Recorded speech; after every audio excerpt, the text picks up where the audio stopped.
Hello friends, कैसे हैं आप सभी कोई। मैं विनीत कुमार आप सभी का अपने चैनल एजुकेटिव बूस्टर पे हार्दिक स्वागत करता हूं। हम सभी सिंधु घाटी सभ्यता के महत्वपूर्ण प्रश्नों का अध्ययन कर रहे थे और इस पे 2 क्लास ऑलरेडी हो चुकी है। आज ये तीसरा क्लास है और मेरा पूरा विश्वास है कि अगर इस सभी चीजों को आप अच्छे से पढ़ लेते हैं तो निश्चित रूप से इस चैप्टर से जो भी क्वेश्चन आएगा आपसे जरूर बनेगा। तो ठीक है, हम लोग बिना देरी करते हुए अपने क्वेश्चन डिस्कशन की ओर आगे बढ़ते हैं और देखते हैं अपने पहले सवाल की ओर कि पहला सवाल क्या है आपके पास। स्वतंत्रता प्राप्ति के बाद हड़प्पा संस्कृति के सर्वाधिक स्थल किस राज्य से खोजे गए, यानी कहां से ज्यादा मतलब कि इसके मतलब कि स्थल की प्राप्ति हुई है स्वतंत्रता प्राप्ति के बाद। ठीक है, तो आप ये देखिए कि महाराष्ट्र, पंजाब, राजस्थान और गुजरात। तो भारतीय क्षेत्र में जब आप देखेंगे तो स्वतंत्रता प्राप्ति के बाद जो सर्वाधिक स्थल जो मिले हैं वो गुजरात राज्य से मिले हुए हैं। खुदाई के दौरान सबसे अधिक जो स्थल की प्राप्ति हुई है वो गुजरात से प्राप्त हुई है।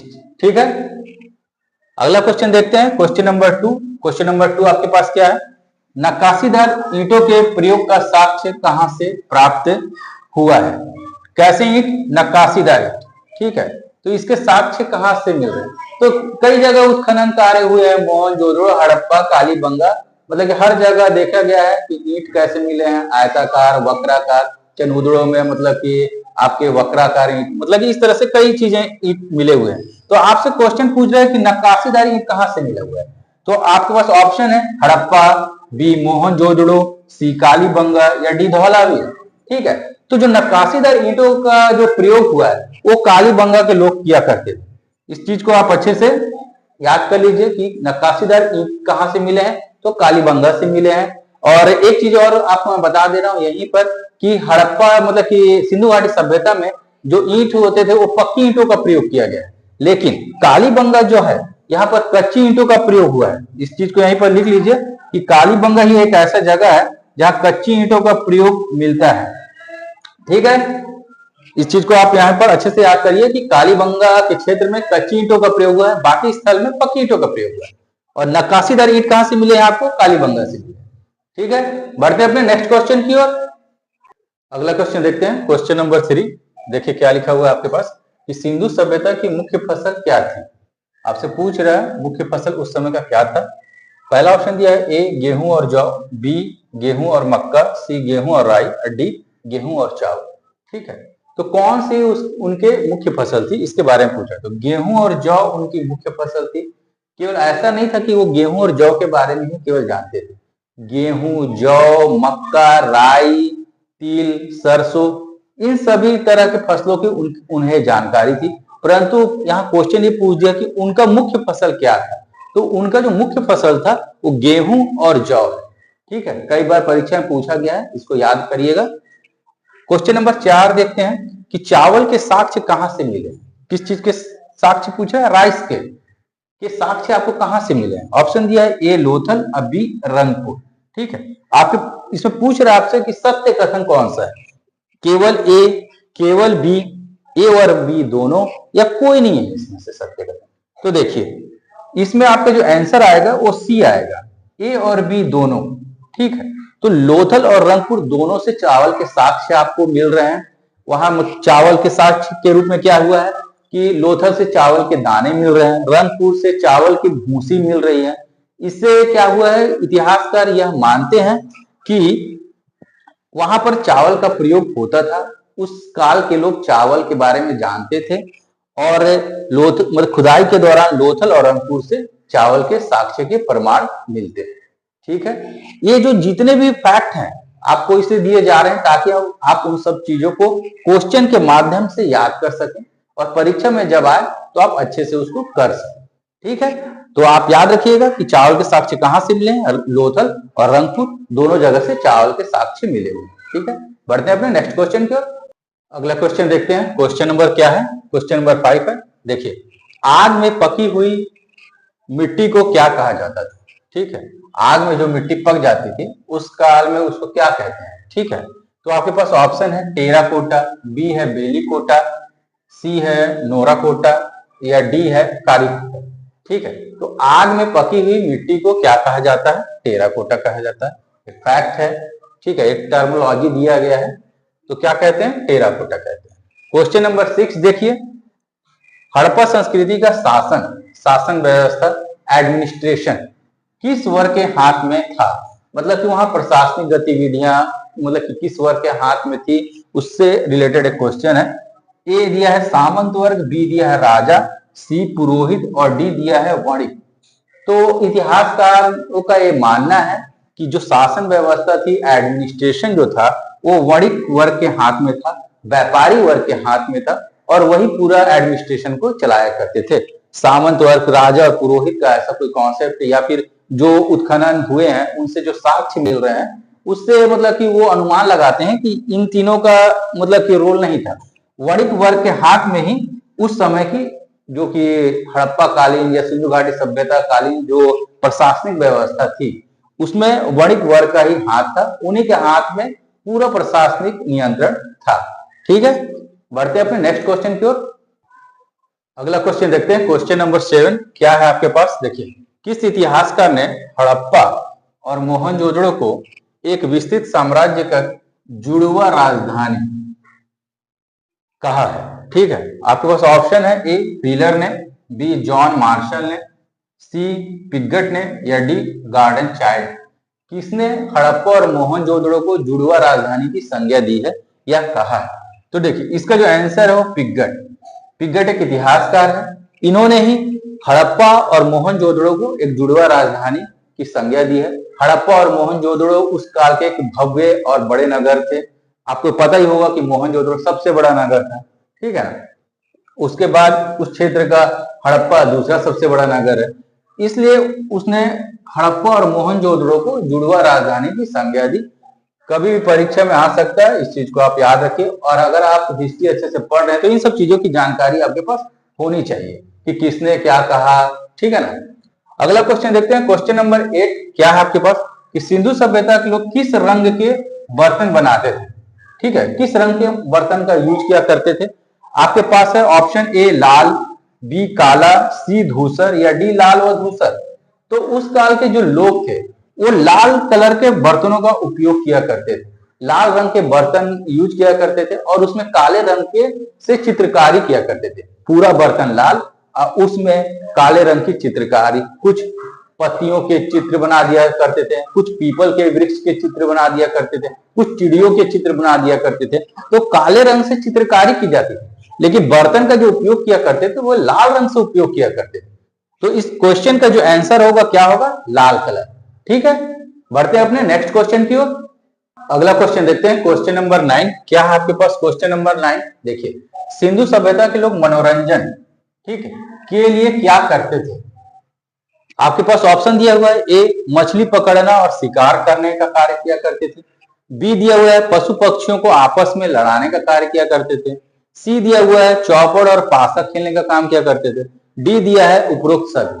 तो देखिए, उस काल में जो लोग थे वो सभी काम किया करते थे अपने मनोरंजन के लिए। मछली पकड़ना, शिकार करना, पशु पक्षियों को आपस में लड़ाने का कार्य, चौपड़ और पासा खेलने का काम, ये सभी कार्य किया करते थे। तो आपका जो ऑप्शन है उपरोक्त सभी होगा।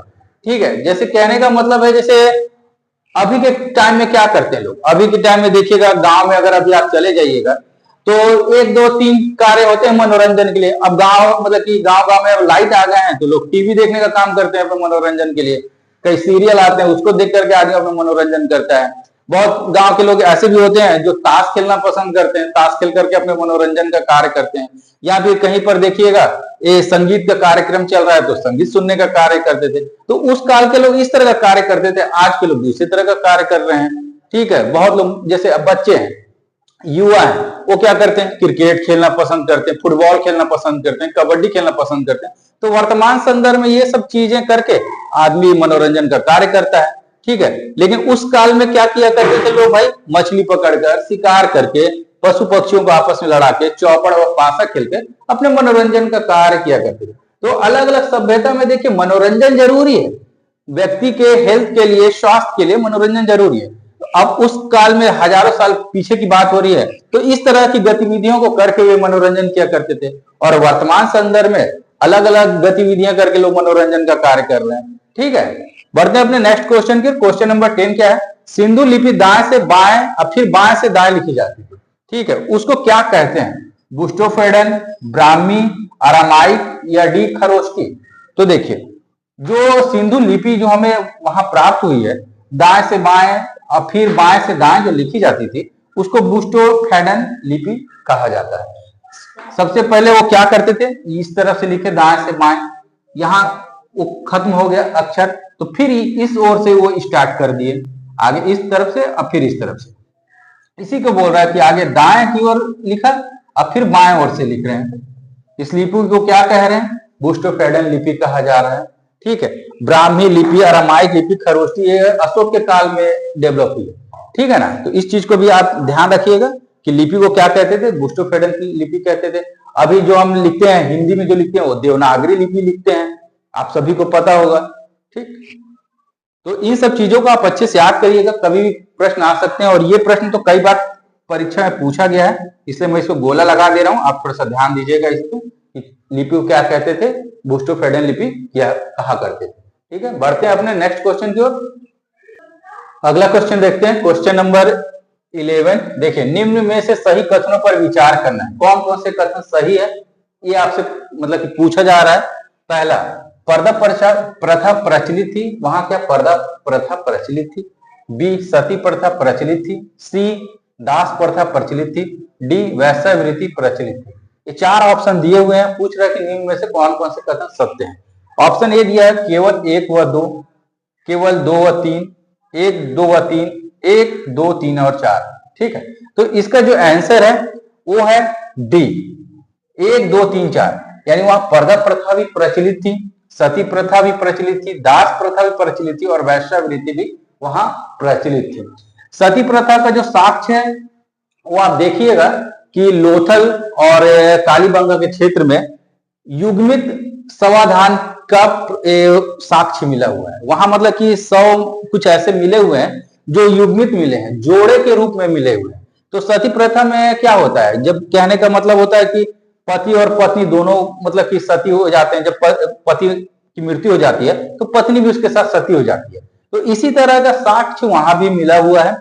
युग्मित मतलब कि समाधान का वहां मतलब कि साक्ष्य प्राप्त हुआ है। कहां से? लोथल और कालीबंगा से। तो इसलिए विद्वान मतलब कि ये अनुमान लगाते हैं कि वहां उस काल क्रम में वहां पर क्या होता होगा? सती प्रथा व्याप्त रही होगी, ठीक है।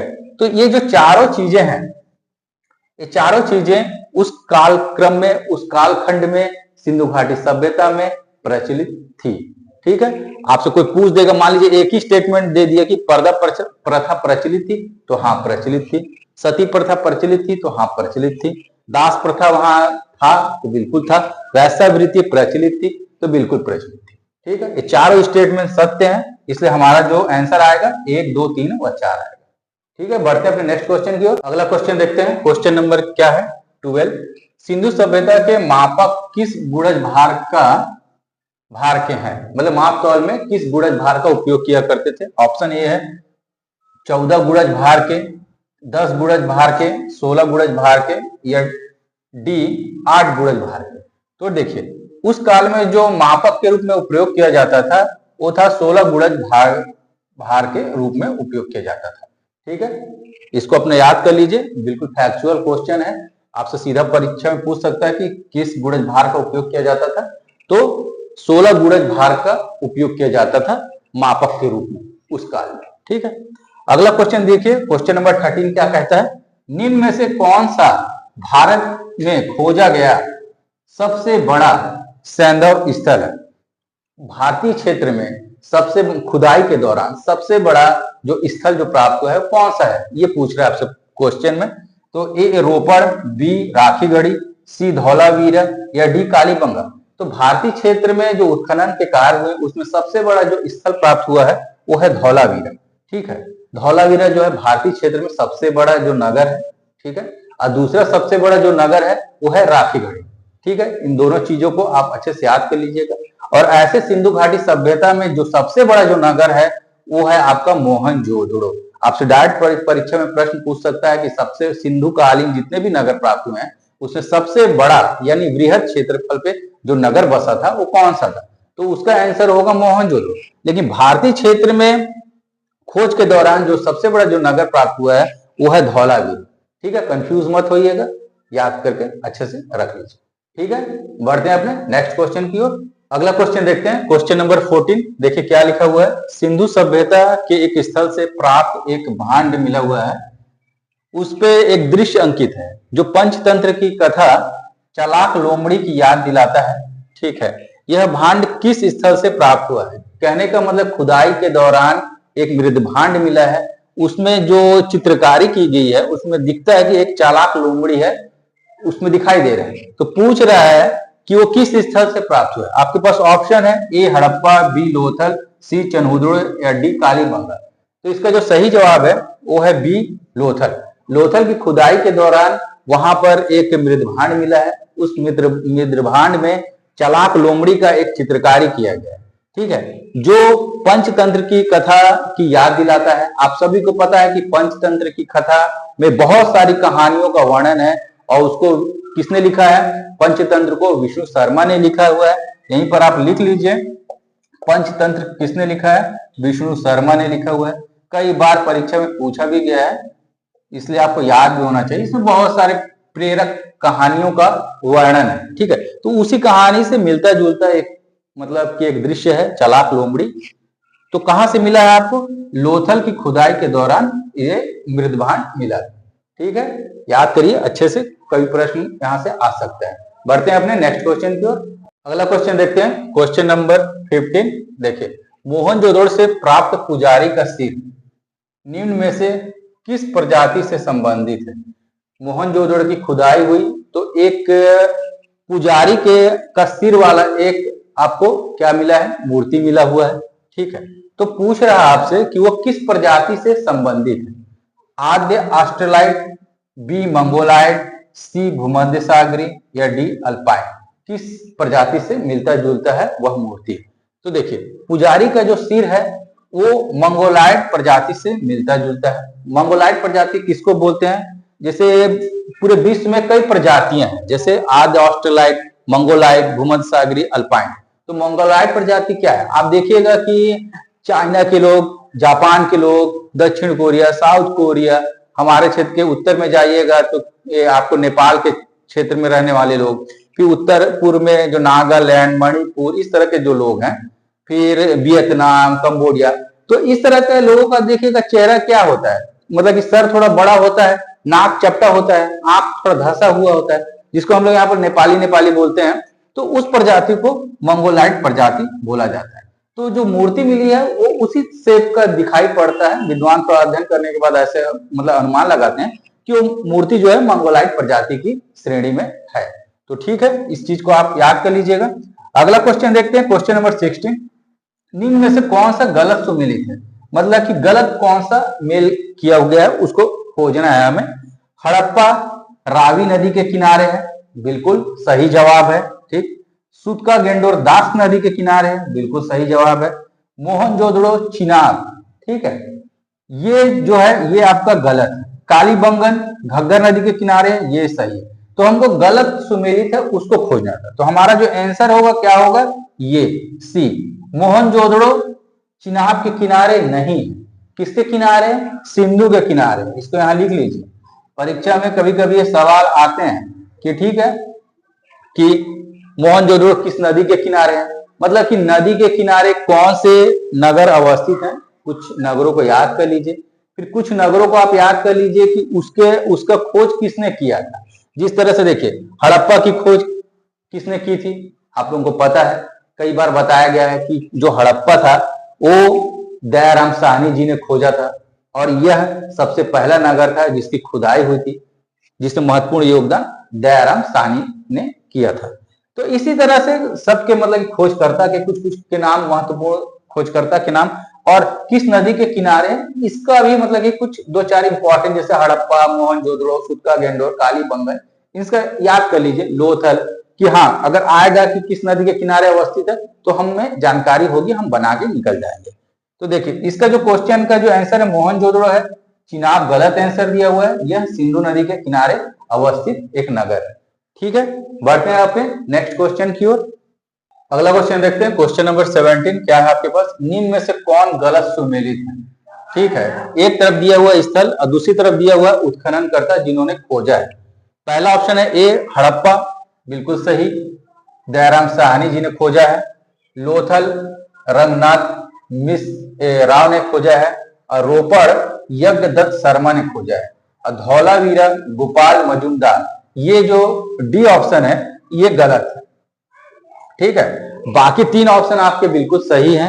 हड़प्पा की खोज दयाराम साहनी जी ने की थी, लोथल की खोज रंगनाथ राव जी ने की थी, रोपड़ की खोज यज्ञदत्त शर्मा जी ने की थी, लेकिन धौलावीरा की खोज गोपाल मजुमदार ने नहीं की है, इसलिए ये गलत कथन है और हमें गलत ही ढूंढना था। तो हमारा आंसर क्या हुआ, डी। तो धौलावीरा की खोज किसने की है, देखिए धौलावीरा की खोज की थी रविंद्र सिंह बिष्ट ने। रविंद्र सिंह बिष्ट ने धौलावीरा की खोज की थी। ठीक है, इसको याद कर लीजिएगा, धौलावीरा की खोज रविंद्र सिंह बिष्ट ने की थी। तो आज अपना डिस्कशन हम यही रहने देते हैं। आप जितने भी क्वेश्चन का डिस्कशन हो रहा है आप अच्छे से उसमें मतलब कि पार्टिसिपेट कीजिए, अच्छे से उसका स्टडी कीजिए और देखिएगा कि जितने भी आपसे क्वेश्चन किया जा रहा है बहुत ही महत्वपूर्ण क्वेश्चन है और परीक्षा में आपसे क्वेश्चन जरूर बनेगा, चाहे वो पीसीएस लेवल का क्वेश्चन हो, रेलवे का क्वेश्चन हो, एसएससी का क्वेश्चन हो, आप कोई भी एग्जाम दे रहे हैं आपको यहां से क्वेश्चन मिलेंगे। इसलिए मैं बार बार कह रहा हूं, जितने भी वीडियोस पड़े हुए हैं सिंधु घाटी सभ्यता के, उन सभी वीडियोस का आप स्टडी कीजिए और जितना भी महत्वपूर्ण क्वेश्चन का जो सीरीज आ रहा है, जितने भी क्वेश्चन आपका डिस्कशन हो रहा है, उन सभी डिस्कशन को अच्छे से स्टडी कीजिए और देखिए फिर आपको चैप्टर में कोई भी परेशानी नहीं होगी और आपसे निश्चित रूप में क्वेश्चन बनेगा। तो ठीक है, मिलते हैं अपने नेक्स्ट वीडियो में और इस लेक्चर को आज यहीं तक रहने देते हैं। और अगर हमारा प्रयास आपको अच्छा लग रहा हो तो हमारे चैनल को लाइक, शेयर और सब्सक्राइब करना ना भूलें। Thank you very much.